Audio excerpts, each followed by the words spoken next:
Hey everyone, welcome to the video explaining backwards planning. Backwards planning is a tool that can not only help you identify the activity needed to reach a goal and the necessary timeline, but also help to determine the talent needed to ensure its success. If you plan with your goal in mind, you will be able to connect your strategies to an outcome and understand how talent capacity will help you reach it. Let's start with outgoing GIP as an example. As a warning, the figures are based on estimated data. Also, do not focus on the figures other than the goal. You need to make this process better. Imagine if my LC wanted to realize 100 GIP EPs by July 1st.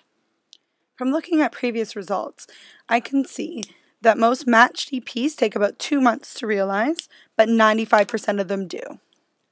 So if I want to make sure I realize 100 EPs by July 1st, I'm going to need to make sure 105 EPs are matched by May 1st.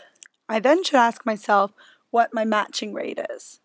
How many EPs do I need to have on raised in order to match 105?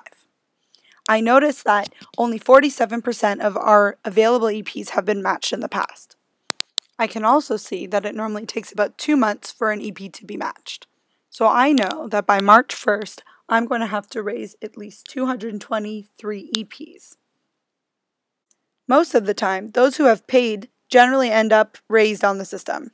Taking a small percentage who may not be raised into account, 234 EPs would have to pay by mid-February. Generally, not every person who goes through assessment will go through with payment. Assuming 60% of the EPs I've assessed and accepted will pay, I would have to approve 390 EPs to go through the program. Since we have assessment processes in ISIC, not everyone gets approved. If I wanted 390 people to be accepted, working with a 70% pass rate, I would need to assess 557 EPs.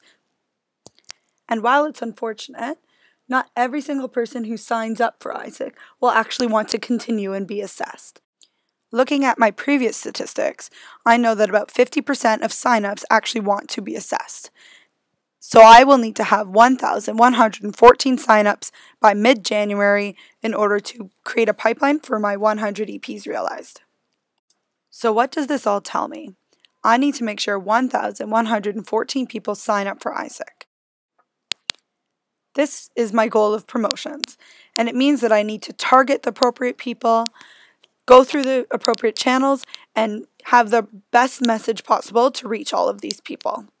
So how many people do you actually need on your team in order to reach your promotions target as well as your realization target? This is again up to your own reality and what you expect from your team members. If you think some of these targets are too high, that's where process optimization comes in. You need to carefully look at the process and find ways in which you can make this much more efficient for yourselves. One way could be promoting to a specific group of students. This could increase your percentage of people who sign up and actually go through the process and get assessed because you've sold them a specific product.